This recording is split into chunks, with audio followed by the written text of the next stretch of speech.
Disclaimer dulu, konten ini cuma ringkasan chapter yang kemungkinan akan ditayangkan pada episode 1114 One Piece. Buat nakama yang gak sabaran boleh nonton video ini. Tanpa basa-basi, langsung saja kita ke pembahasannya. Let's check it out.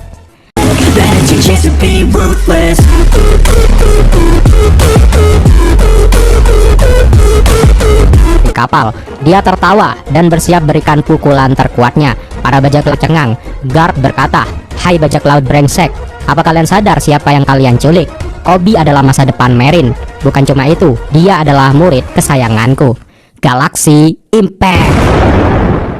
Pukulan yang kemungkinan besar dilapisi oleh Haoshoku Haki itu menghancurkan para bajak laut, dan sebagai pembalasan atas penculikan anak didiknya yang tak tergantikan, yang dia anggap sebagai masa depan Marine, Garp mendarat di pulau itu dan Pangeran Groose menggunakan kekuatan buah iblisnya untuk meredam jatuhnya kapal Garp.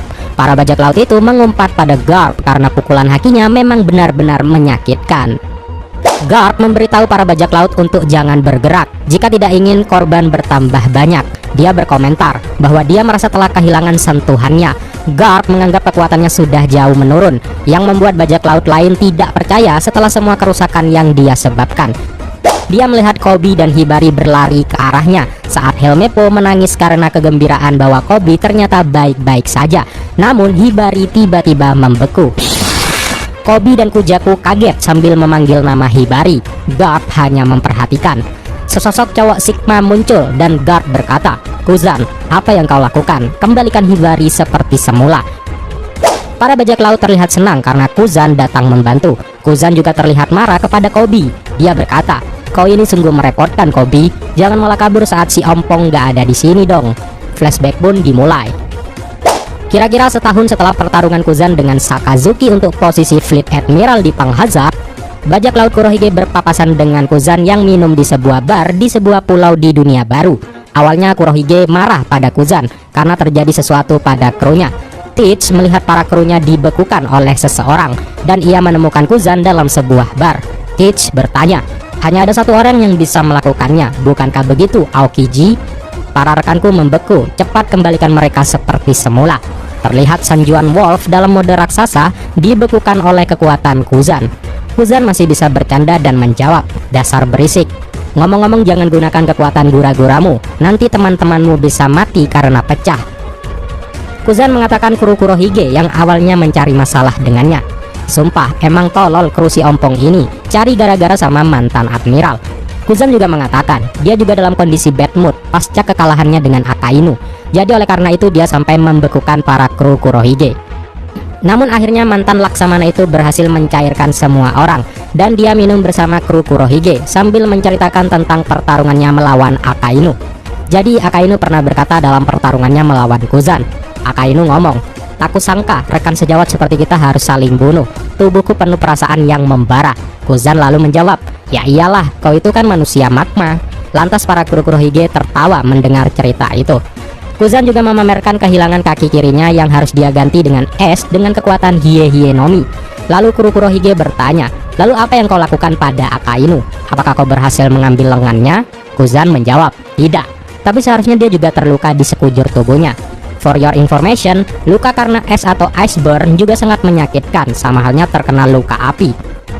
Dan kalau kita lihat, sikap Akainu juga tidak terlalu jahat dengan fakta ini. Banyak yang mengira kalau pertarungan itu dipengaruhi kelicikan Akainu yang sengaja memancing emosi Kuzan. Ternyata pertarungan berjalan secara adil dan Kuzan memang kalah secara terhormat. Dan Akainu tidak memperparah kondisi setelah melihat kaki Kuzan sudah buntung. Pada satu titik, Katarina Devon bertanya kepada Kuzan, apakah dia tahu sesuatu tentang pria yang ditandai oleh luka api? Lalu Kuzan pun bertanya, apa maksudnya? Jesus Burgess memberitahunya tentang rod poneglyph dan bagaimana Kaido dan Big Mom diketahui memiliki masing-masing satu rod poneglyph. Namun mereka tidak tahu lokasi dari dua yang lainnya. Tetapi mereka mendengar rumor bahwa pria yang ditandai oleh luka api memiliki satu rod poneglyph. Kuzan pun bercanda mengatakan bahwa dialah yang mereka bicarakan. Namun tak satu pun dari mereka mempercayainya. Dan Laffite mengatakan bahwa pria ini berlayar di kapal hitam pekat. Dan siapapun yang berlayar di dekatnya akan ditelan oleh pusaran air. Shiryu percaya pria itu bekerja pada pemerintah dunia dengan alasan bahwa mereka ingin menyembunyikan salah satu rod poneglyph untuk mencegah bajak laut menemukan One Piece. Kuzan memberitahu bajak laut Kurohige bahwa Poneglyph hanya memberinya kenangan pahit. Kuzan mengatakan dia tidak melihat rod Poneglyph di Ohara. Dia hanya mengingat temannya Jaguar di Saul dan seorang bocah perempuan Nico Robin. Namun kocaknya kru Kurohige tidak tergerak oleh cerita sedih Kuzan itu. Laffite bertanya pada Kurohige, apakah mereka harus membunuhnya dan mengambil buah iblisnya untuk diri mereka sendiri. Kuzan pun mendengar ini dan marah. Tetapi Kurohige mengatakan kepada Kuzan bahwa dia tidak berniat melakukannya. Dalam sekejap, para kru Kurohige kembali dibekukan. Faktanya Kurohige ingin Kuzan bergabung dengan krunya. Kuzan pun menolak untuk bergabung pada awalnya, tetapi Kurohige menunjukkan bahwa dia menganggap kru bajak lautnya bukan orang yang berteman dengan akrab, namun sebagai sekelompok orang yang mencari kepentingan yang sama. Selain itu, Kurohige mengatakan Kuzan tidak bekerja untuk pemerintah dunia lagi, jadi dia dapat melakukan apapun yang dia inginkan. Scene berlanjut ke Hachinosu, di mana Garp menyuruh Kuzan untuk mencairkan Hibari dan membiarkan Koby pergi, lalu mengajaknya kembali kepada angkatan laut.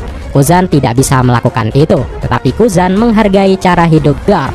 Karena itulah Kuzan ingin hidup dengan cara yang dia inginkan. Dan Kuzan pun menyerang Garp dengan jurus Ice Ball. Garp pun membeku. Kuzan bertanya kepada Garp, bisakah kau membunuh mantan murid terbaikmu demi menyelamatkan murid kesayanganmu? Garp pun nampaknya mencairkan es dengan kekuatan hakinya, dan Garp sangat kesal kepada Kuzan. Sambil berlari menghampiri Kuzan, Garp pun berkata, orang yang dilanda kebimbangan akan menjadi lemah. Sambil mencengkram rahang Kuzan, Garp mengangkat tubuh Kuzan dan melemparkan Kuzan ke bawah tanah dengan jurus Blue Hole. Di sisi lain, scene berubah ke Pulau Winner di dunia baru.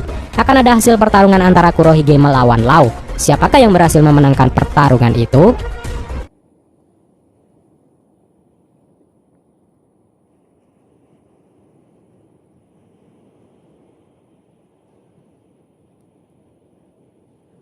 Ngưng ba.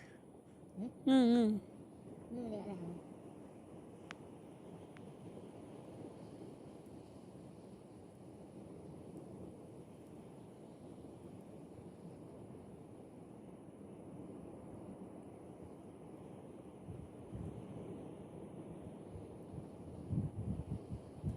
Gitu.